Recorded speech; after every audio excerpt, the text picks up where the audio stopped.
Hello, everybody, and welcome to day 133 of the road to 2K on chess.com.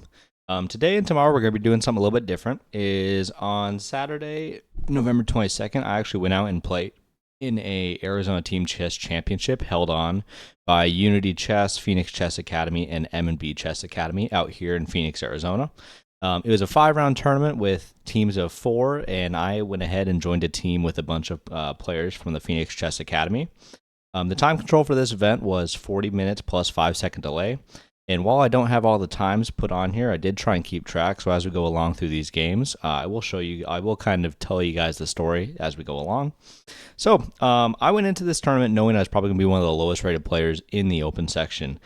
Because when I signed up for the tournament, I was actually sitting at 1602 when I signed up because the bar was 1600. And I immediately lost 70 points in one of my last recaps from playing over the board tournaments. So in this first round, I actually got paired against a team where I knew all the players, and I had to play this individual who I played when he was a lot younger and maybe about 500 rated. And his name is Stanley. He is now sitting at 1932 USCF. So in the first game, I had the black pieces. And when I came up to the board, he had played c4, and I was immediately out of ideas. I don't know much prep. I don't know much opening theory. So I just went ahead after some consideration between e5 and knight to f6. I opted to go with e5 just to play a reverse Sicilian. And after knight c3, knight to f6, g3, bishop c5, bishop g2, and castles, I figured that I had at least gotten out of the opening and that I hadn't done anything horribly wrong. And at this point, I had already started to burn some of my clock. So in this position, looking at it just thematically, is our opponent's strongest piece is absolutely going to be their light square bishop, that fianchetto bishop. So after taking about 8 minutes, I played the move c6 to go ahead and try and block off that light square diagonal, which did end up being the best move in the position. From this point, we had knight g to e2, and rook to e8, which is a bit inaccurate. And the reason rook to e8 is inaccurate is I really don't need to overprotect this pawn yet. What I probably should do here is I should strike back at the center with the move d5, or I could even play a move like bishop to b6, just proactively getting out of the way of the move d4 and preparing to go back to bishop to c7. But at this point, that's okay. Rook to e8, my opponent castles, and here I took so long. I took another almost 6 minutes trying to decide between the move d6, being a little bit more solid and just going for this almost like fence post setup, or immediately striking back at the center with d5, which I knew was going to be a more explosive game. Now, just playing against this opponent, I think I let the rating discrepancy kind of get in my own head. Is I thought that my opponent, obviously is much stronger than I am, so if I open the position, I was worried about his attack. So d6 was a little bit more passive. Then we had d4 on the board. And here I did not know whether I wanted to play bishop to b4 or bishop to b6. Bishop to b4, I really didn't know what I was going to be doing after the knight potentially moved. Here it just says queen to c2, and then bishop to e6, and I should be doing just fine. d5 can come in, c captures, and bishop to g4. But I didn't see any of this, so instead what I went ahead and did was I actually just played bishop to, or e captures d4 first, which is kind of the first mistake. Now, it's not necessarily a horrible move, but with this sequence of trades, my opponent is going to take full control of the center, and I am just going to be kind of passive the rest of the game. So, e captures d4, bishop to b6, and h3. And here, this is the one move I kind of blitzed out in the game. I was already down about 15 minutes on the clock. I just played the move h6, the idea of stopping anything from coming to g5 and potentially activating this pin. Now, after bishop to e3, I finally decided here to push through with d5, just fighting for the center. My opponent played c captures d5, I played c captures d5, and I got hit with knight to f4, and this move honestly kind of froze me. I didn't know what I wanted to do here, and I thought all the way down to having 14 minutes left on my clock, as opposed to my opponent's 33 minutes. So here, understand there's no way to defend the pawn. I could potentially try and play bishop to e6, but there's still sufficient attackers here that my opponent is going to be able to win it with a move like queen to b3. I just played knight to c6, gave up the pawn, and at least went for some development. So after knight c captures d5, I played knight captures d5, and here I started to see some ideas of potentially some counterplay. Is if my opponent would have played the move knight captures d5, my plan was actually to play the move bishop captures h3. The big idea being that the light square bishop is pinned to the rook, which is also defending the knight, so it's a little bit overloaded. And if my opponent were to take, I then have queen takes d5, and I should be doing completely fine. Now it's a very even position. I have a ton of pressure here on this d-pawn. My rook is also coming in, and potentially I can maybe fight for a draw against this much higher rated player. But alas, in this position too, if they come back, I'm just going to play bishop captures g2, probably king captures g2. And then in this position, I could take the pawn immediately, bishop captures d4. Just an even position, I get my pawn back. I actually believe I'm up a pawn in this position. But alas, bishop captures d5 on the board. My opponent correctly took the time and found the correct move. So here, the best move here was actually bishop to f5, just being a lot more active and finally developing my last undeveloped minor piece. Instead, I played the move g5, thinking I can try and remove the knight from the defense of the light square bishop. However, my opponent very promptly spotted the move queen to h5.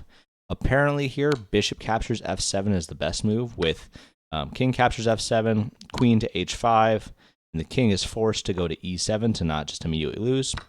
And after this pawn falls, these pawns are assuredly going to be a thorn in my position, and this is just completely lost.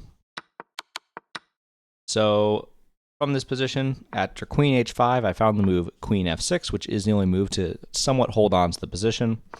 My opponent played knight to e2, and I played the move bishop, or I should have, mind you, played the move, if I can actually find it, bishop to f5. This adds a pretty important defender to the king, and it develops the piece that's not developed. But unfortunately, I played the move king to g7, thinking I needed to try and overprotect my h6 pawn. And after the move h4, the only move to hold on to the game here is the move queen to g6, because this king is no longer pinned, or the pawn is no longer pinned to the king and trying to trade off the queens. Instead, I made a huge blunder by playing g captures h4. In this position, my opponent played the beautiful move bishop captures h6, which is given a brilliancy by chess.com. I played queen captures h6, and I did not see the ensuing mate in 5, because after queen captures f7, king h8 is forced, queen captures e8. Here, I have two moves in the game. I actually resigned in this position, but just for sake of example, if I were to block, queen comes in, and in this position, I believe it's the move bishop to e4. The king has no legal moves, and bishop captures f5 would be checkmate on the edge of the board. So heading into the first game, this is probably my first game in about a month and a half that I played over the board. I got absolutely smacked by a 1932. This kid is just super fun to watch. It's cool to see how much he has improved in his time playing, and unfortunately, I just wasn't able to hold a candle to him. But in the second game of all 5 of these games happened in the same day. I played an individual who I played before, and I've actually believed I've reviewed one of our games on the channel, is I played Mr. Jaden. So in this position, I finally had the white pieces, so I was like, okay, let's see what we can do. Jaden is rated 1650, and once again, I'm rated 1532. So here, I played the move e4. After e4, we had the move, or let me run the game review super quick here. And that way it'll give us all the fun little arrows and all the other nonsense. So e4, c6, d4, d5, and I played f3, the Caro-Kann fantasy variation, which we have seen a few times on the channel. Now, after the move queen to c7, I immediately had to kind of pause because I had not seen anyone play queen to c7 before, and I had to imagine it couldn't be that good just to move the queen one square. So what I did was I just played more standard Caro-Kann fantasy opening ideas. I was also already trying to figure out if there was some way I could coordinate my pieces to get onto the f4 square with my dark square bishop and tempo the queen again. But anyways, knight to c3, knight to f6, bishop to e3. In this position, e5 is going to be the more prudent move. After the knight comes back, then we can probably push through with a move like f4 and just take all the center space. But knight f6, I played bishop to e3, just trying to get potentially doing the long side castle thing that we do with Caro-Kann fantasy. Now after e6, I decided, okay, I'm going to kick away the knight since he's going to leave it there. After knight f to d7, I played f4, just taking advantage of the position. After a6, bishop to d3, kind of plugging my pieces into where I thought they were most appropriate in the board. c5 comes on, and here's where I kind of had to take my first pause of the game. I didn't want him to just storm into the position. So here I actually spent, I've already used 10 seconds of my clock, 10 minutes of my clock. I just played the move knight to f3, figuring that if he takes back, I can probably go ahead and just play maybe bishop captures d4 or knight captures d4, both of which my pieces remain in the center and control all of these squares very, very nicely. But if he pushes, like he did in the game, I just have the move bishop to e2, and I once again have all the space. My attack is very clearly going towards the king side. And here, b5 was on the board. Now, b5 froze me for a minute as I understood that he was going to go for a pretty significant pawn storm on the queen side. So that already, to me, signaled that I was not going to long castle in this position, because that's just putting your king into the line of fire. So here, I actually came up with the move castles, knight to c7, and then finally the move f5, where I'm just trying to break in the center of the board, and my opponent's king is the center. There's no way to get out of it, right? So b4 is on the board. Here, I really took my time doing some calculation. I played the move f captures e6, an intermezzo where I've taken the pawn. If my opponent were to take my knight, I actually take their knight with check, which is already incorrect for some reason. It actually wants you to play e captures f7, and after king captures f7, knight to g5 is the winning variation, where I'm assuming all of our pieces are going to storm on in. So after f captures e6, which our opponent played in the game, I played knight to b1. Now here, I did consider and look at a move like knight to a4, which would put my king on the edge of the board and potentially try and come back into these squares. However, I was a little bit worried that my knight was going to get trapped and had no way to get back, so for that reason, I discarded knight to a4. Apparently, there is also a tactic here with knight captures d5, which I simply did not see in the game. Because after the move e captures d5, we have the move knight to g5, with significant threats on the f7 square. The best move here appears to be queen to a7, going on this dark square diagonal, and then the move knight to f7, going after the rook, and also threatening to put the knight in the center of the board. But alas, after knight b1, bishop to e7, I play the move bishop to g5, which simply loses to the move knight captures d4. And after bishop captures e7, our opponent actually has an intermezzo with knight captures f3 check, bishop captures f3, and then king captures e7, coming out up a pawn. But instead, my opponent played castles, fortunately, so I played bishop captures e7, knight captures e7, and the move knight to g5, just threatening to bring all my pieces into the position, also putting some more pressure here on the e6 pawn. So after queen to b6, defending the fork, I played rook captures f8, just trading off the rook that was on the open file, because I didn't want to necessarily move my queen on its own, because I thought that my opponent is going to be able to push c3 and then have a significant attack here on the queen side. So knight captures f8. I played the move c3, just trying to hold on to all of my pawns here. After knight to f to g6, unfortunately, I played the move g3. Now, the g3 is, in and of itself, not a great move. My bigger idea here was after g3, it stops my opponent from coming to f4. It also stops my opponent from coming to h4. However, if we look at the position, the queen is currently pinning my pawn to the king. My opponent correctly punishes with knight captures e5 check, or knight captures e5. So when this came on the board, I was nervous. I was like, oh, pretty sure I'm losing this game. And my team would like me to, maybe not lose every game in the tournament. So I play on. I play knight to d2, just developing one of my last minor pieces. Now, this is a trend you'll start to see in some of my games from this tournament, is I was playing super unconfidently. I just was not feeling good about my chess at this tournament. So knight 5 to g6. I played the move bishop to f3, bishop to b7, and here I had to find the move bishop to g4. Now, to tell me that moving the light square bishop twice in a row is the correct way to go about the position after I just moved it to f3, I don't know if I could find that on my own. But I think the bigger idea is that with our opponent moving to b7, I can now recreate the threat on e6. But instead, I played queen to e2, just trying to put some more pressure on the center of the board. My opponent correctly pushes through with the move e5. Now here, I finally did find the move bishop to g4, and it's one move too late. My opponent correctly finds the move bishop to c8, which then the two light square bishops are staring at one another.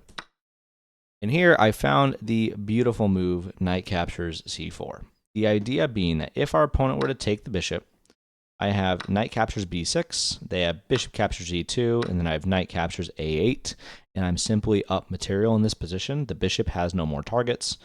There's no way to completely freeze the knight in the corner of the board.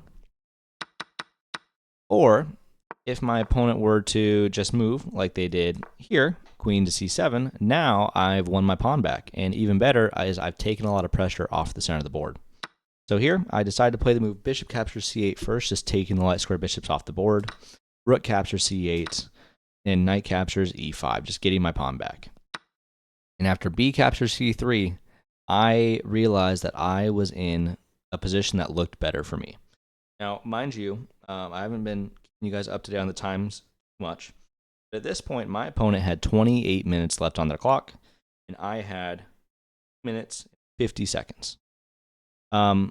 And in this position, I knew that my team only needed a draw for me to not lose the match, but also if I win the game, we win the match. So I correctly found the move knight capture g6. If our opponent were to take with this, queen to e6 comes in, king to h8 is forced, and there is actually a very, very nice smothered mate idea where they would actually have to sacrifice their queen. Or in this position, or even in this one, after knight in, after queen comes in, you don't necessarily want to play queen captures c8 check because the knight can block. So this just seems like the cleanest conversion to me. And if they come back, then it's even worse because now there is going to be a smothered. Oh, there's not a smothered mate on the board because the queen captures f7. So that would have been a really, really bad mistake on my part. Alas, I don't want to skip forward too much and completely show you guys what happened here. So knight captures g6 is on the board. My opponent played h captures g6, and as you can see, the evaluation now has m on the board. Now, am I going to find a mate in 12? Probably not, but I think the first moves were forced, and I saw some of the ideas here. So I play the move queen to e6 check. The king is now forced into the corner because otherwise it steps into checkmate on f7. Play the move queen to h3, and at this point I had, I believe, 30 seconds left on my clock. Or sorry, 15 seconds left on my clock. This one was quite a frustrating game because I thought that I was better. I had seen this repetition of the position, which then would result in a draw. Unfortunately, what I missed here, and at this, when I played queen to h3 check the first time, that's when I offered the draw and my opponent accepted. The position here follows king to g8, queen to h7 check, and I missed that the king cannot run to f7 because the knight is holding that square. The opponent's forced to f8, queen to h8, knight to g8, and here I have to, for the mating sequence, I have to find the move rook to f1 check, which then is followed by running the king out here, and the mate, I believe, ends up being on d8. If we want to look through this really quick, rook to f1, queen to f4, rook captures f4, king to e7, queen captures g7, king d6. Rook to... couple moves you can actually play here. Apparently, queen to b7 is the fastest mate. C captures b2. Knight to f7 check. King to e6. Queen captures c8 check. King e7. Queen to d8 check. King to e6. And finally, a couple different mates here, but queen to d6 is one of them. Now, like I said, I don't expect to find that entire sequence, but in this position, I could also just play the move knight to e6 check, which wins the queen after, king to e7, knight captures, rook captures, queen captures. It's queen and rook versus rook and a couple pawns. My opponent can go ahead and play c captures b2. And an even nicer sequence is I can just play queen captures g7 after my opponent moves. Queen captures c7, king captures, and rook to b1. And this is just a completely winning position. So I went from having mate in the evaluation to taking a draw in round 2. So I'm a half point out of 2, and we head into round 3. Now, round 3, I played Mr. Gustam, who I've never played before. This kiddo was 1479, quite a strong player. I'm trying not to spoil too much.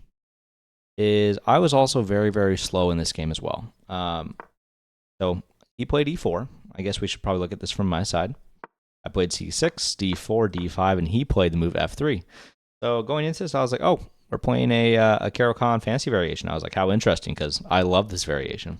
So I played e6, knight to c3, bishop to b4, queen to d3, and I played the move knight to e7, just developing my pieces. So bishop d2, I played the move queen to b6. Apparently the only move to hold the advantage for black is to play the move b6, which I honestly couldn't tell you what it does. I played queen to b6 with the ideas of putting some pressure here and also some pressure over on the b2 pawn. And after long castles, I played the move a5. Now, knight to a4, I had fortunately seen this sequence. I played bishop captures d2, queen captures d2, and then queen to b4, trying to trade off the queens. And if our opponent were to take, I have a pretty significant attack going on the king side here.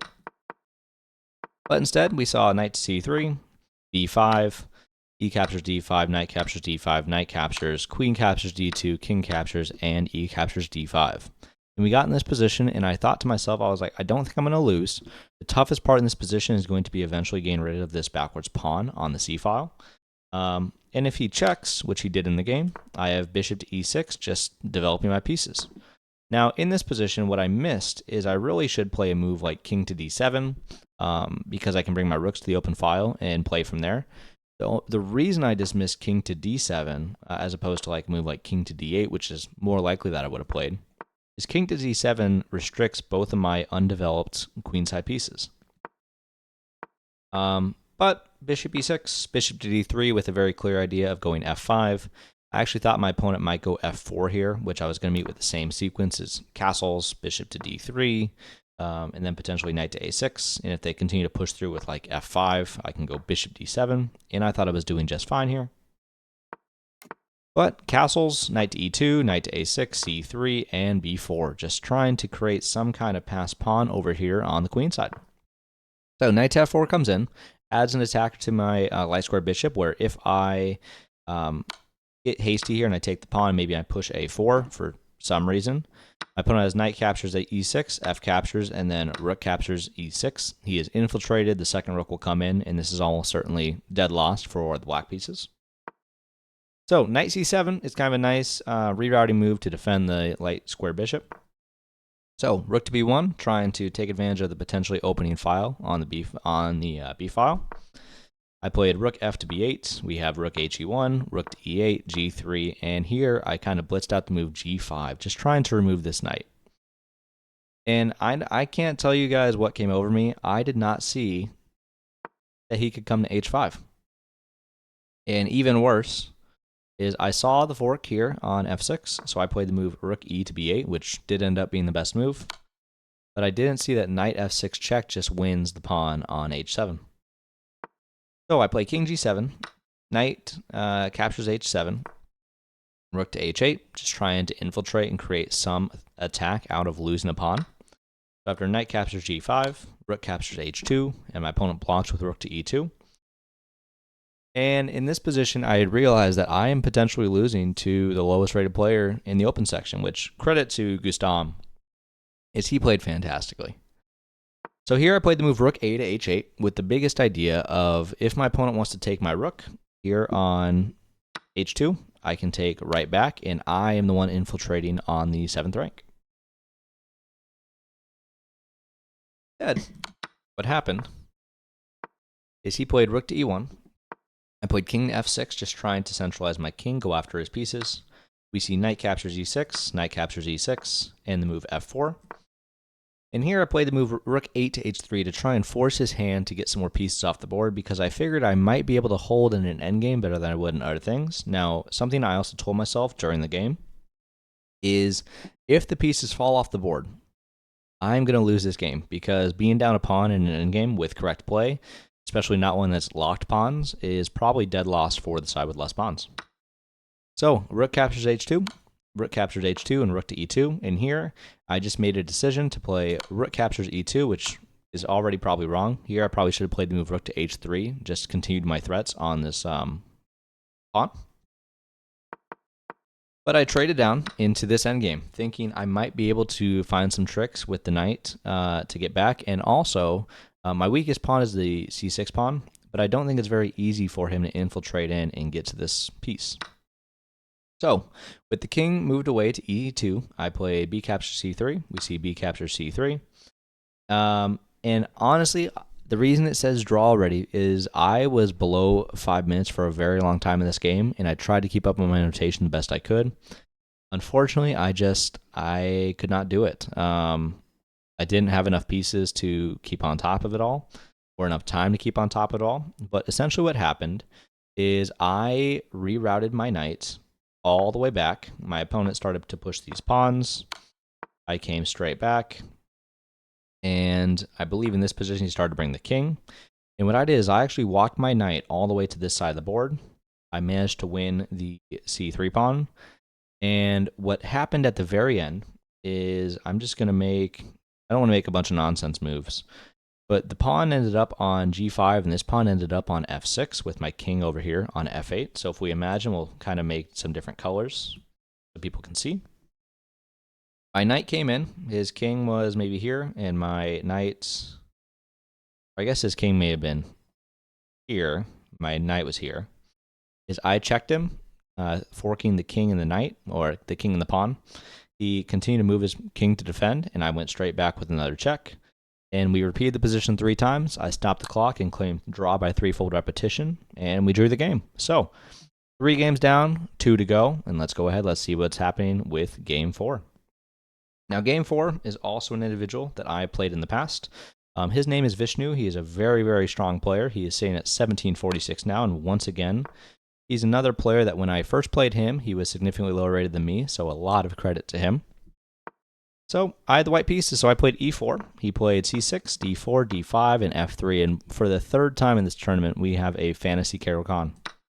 So he went for the very tricky variation with d captures e4. So after f captures e5, knight f3, bishop g4, bishop c4, knight to d7, we have a main line fantasy Caro-Kann. Now here, the best move, I believe, is actually c3, which just over-defends the center. And then we're going to develop the pieces around that center, maybe with like bishop to e3 and knight to d2. However, I opted to go for castles, which is a little bit of a different line, which tries to take advantage of this open f-file early. Now here, after knight g to f6, once again, the best move here is c3. I played bishop to g5, just trying to pin the knight. And after bishop to e7, I made the incorrect idea of actually trading the bishop for the knight because I thought it alleviated some pressure on my center. Now, unfortunately, here I can't tell you what I miscalculated. This one's going to be a very quick game because I don't want to harp too much on this one. I took quite a long time calculating this. My opponent kept leaving the board and coming back thinking I was going to make a move. I thought for 10 minutes on this move. Played the move d captures e5, thinking I had some sequence where I stay alive. Now, my opponent correctly plays the move bishop captures f3, and bishop captures f3 hit the board, and I realized I was just losing a piece. The idea here, fortunately, is if I were to play the move queen captures f3, knight captures e5 comes in, attacks the queen. I was thinking of playing a move like queen to b3, which just straight out loses to queen to d4 check, king to h8, and queen captures c4. Apparently, I can play the move, I have to play the move bishop captures f7 here anyways to try and hold on, which you're going to see is very close to what happened. So I thought all the way down to 16 minutes on my clock here. I played the move bishop captures f7 check, just trying to create some complication, win a pawn for the piece that I was going to lose anyways. And after king captures f7, queen captures f3, and he played the intermezzo queen captures or queen b6 check, and king h1, and we arrive in this position. He's going to win back pawn, and he's probably going to just dominate me in this position where I'm simply down a piece. So knight captures e5. I played queen to h5 check with the idea that if he goes back to f8, I actually have queen captures e5, and I believe I'm actually better in this position. But he correctly took his time and found the move king to g8. I played queen to f5, just trying to maybe go to e6 with the same ideas, where once again, if nothing move like h6, I thought I had queen to e6. Here it allows for king to h7, so for sake of example, he plays a5, queen to e6. I missed that there's knight to f7, so lots of things I did wrong in this game. We'll just kind of ignore all of that. Alas, after queen to f5, queen c7, knight to c3, just developing my knight. And knight to d2 was probably better because there's more prospects for the knight to go to on this square as opposed to on c3. So queen d7, I obviously don't want to trade queens because I'm already down a piece. So queen to h5. Apparently here I need to play a move like rook a to d1, and after queen captures, e captures, and try and hold on to this position. Now this one should look very familiar because we'll see in the game. Is here my opponent played h6. I played rook a1, queen to g4, forcing the queens off the board. So in a position where the queens are going to be forced off the board, you want to try and maximize it for you anyways if you're the one who doesn't want to trade. So I played the move queen to f5. After queen captures, I play e captures, and at least now I have a pawn that's protected by a rook, and this file is open for me. So king to f7, I played knight to e4, rook h to d8, knight to d6, king to e7, knight captures b7, winning pawn back. My opponent blitzed out the rook recapture and tried to get up from the board like 3 times in this position because he thought I was going to think again. But after he saw I took back immediately, he played rook to b8. I thought for, I don't know, 5-6 minutes in this position, trying to think if I have absolutely anything left. And my opponent has solidified the position. You know, they haven't won back all the pawns yet. They're about to win. So, I mean, best move here is probably knight to c5. Rook captures b2, and my opponent wins back their pawn. And now I'm up. I got 1 pawn for the bishop I sacrificed. And that is just a dead losing game. And I resigned. And Vishnu destroyed me in the board on this one. So, at this point, I was sitting at 1 point out of 4 games, and I was just searching for a win. I had a chance to win in round 2, and it didn't happen. So, if we go to the games, I have one more game to go through here. I was playing as the black pieces in the final game, and we'll run the game review super quick. So, I played Will many times. He's a super nice kid. He plays excellently, and he has also shown a lot of improvement very rapidly, which tends to happen with these Scholastic players. So he played the move e4. So I played c6, d4, d5, and we get the move e5. So we have an advanced Caro-Kann. Now, I think I've played in similar variations with this kid before. So I played the move c5. Opponent plays d captures c5, which is the best move. So I know e6 is the correct response. Now, bishop to d3, I'd never seen before.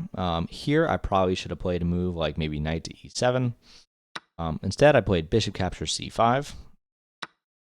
Just getting hasty and going after this pawn. My opponent adequately punished me by playing the move queen to g4, threatening the g7 pawn. Now, if there was anything in this tournament that showed how poorly I was playing, it has to be this game. Is queen to g4 came on the board.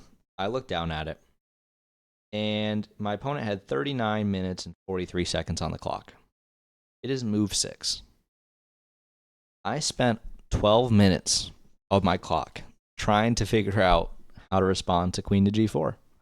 I just couldn't see anything, and I'm going to be completely honest with you guys. I was ready to resign on the spot. I'm like, if I'm playing this horribly, and I can't even figure out any defense, I don't want to sit there for an hour and a half trying to figure out the position. And that just, I say that more so not as like a pity party, but to kind of show you guys, for those of you who have or have not played over the board, is it's a taxing game to play, and it sucks sometimes, honestly. And it's really really frustrating when these happen. So I ended up playing bishop to f8, which was just trying to hold on to the pawn, undoing my development. And I mean, if you just look at this position, my opponent has 2 pieces developed. Yes, one is a queen, but all my pieces are on the home rows. It's just not a good position for me at all. So here we have knight to f3. I played knight to c6, bishop f4, queen to b6, b3, knight g to e7, and knight to g6, with the whole idea of I was trying to stop the power of this queen being on g4. Now, something I did notice during the game is queen is kind of stuck on the king side of the board. Is the knight and the bishop effectively have locked it away onto this side of the board. So if there was some way to coordinate my pieces to win it, this is going to be my chance. So my opponent goes bishop captures g6. I go h captures g6. After knight b to d2, I opt to develop my bishop once again to e7, knowing that there's no pressure on the g7 pawn now. My opponent goes bishop to g5. I play bishop captures, queen captures, and then rook to h5, thinking I can potentially put enough pressure on the e5 pawn to win it. After queen to g3, after some thought, I ended up playing the move knight to d4, creating a forking idea on e2, putting pressure on the c2 pawn, but also attacking the knight and trying to trade this knight off. Now, you could argue, I think that this knight is probably more powerful than this knight, and I don't necessarily want to trade it, but it does get the engine's blessing, so I'm at least glad I was able to find that much. After knight captures d4, queen captures d4, and for some reason, I completely missed that my opponent has the move knight to f3. Now, at this point, we're 17 moves into the game. My opponent had actually started to use time and was down to about 18 minutes. And I had kind of equalized on the clock from that especially long think I had right at the beginning of the game. So here, I played the move queen to c3, just pinning the knight to the queen, and I had started to regain a little bit of confidence. Opponent goes rook f to c1. I play the move b6, thinking maybe I can try and get my light square bishop onto a strong diagonal here, and play this game for a win, right? So h3 comes in, and here I blitzed out the move bishop to a6. I really should have looked at the move bishop to b7 a little bit stronger, because I think that this gives me at least some attacking prospects. But after bishop to a6, my opponent goes queen to f4, and as you can see by the little pop-ups, is my opponent played queen to f4 and offered a draw. So in this position, when you offer a draw in US chess rated events, the draw offer is valid as long as you don't give them an answer until you make a decision or until you make a move. So I told my opponent I was going to think on it, and I thought on this position from 15 minutes on my clock all the way down to about 3 minutes on my clock. I was trying to figure out if I had any winning chances. So what I had calculated is I have to play a move like bishop to b7. If I were to try and let's say king to e7, I guess not king to e7. If I try and create some pressure here, my opponent just simply has to move queen to a4 check, which is a clean fork picking up my bishop. I also thought that if I play a move like long castles here, my opponent obviously just has to move queen captures f7. If I play the move bishop to b7, I thought the move knight to g5 was absolutely crushing, because my opponent is just piling all this pressure here on this pawn. Now, what my opponent and I thought is, and we talked after the game, and like I said, I played many games against this kiddo. He's a really good kid. He's going to be way stronger than I am, without a doubt. He came up with the idea of queen to c7, just defending the pawn. Now, I thought this was slightly inaccurate because I don't think that there's enough, like the strength of the position for black is the passivity of the rooks. If I play a move like queen to c7, that allows my opponent to make these active, and even the engine is just screaming to play something like h4 to solidify this knight. But eventually, I'm probably going to need to. So let's say they do play h4. Engine screaming for long castles and just giving up this pawn. But I don't know if I would trade into this position. This just looks especially difficult to me to hold on to. I suppose here there's knight to d6, king to b8, or king to b8. c4, give up the pawn, give up both pawns really. But this is apparently better for white.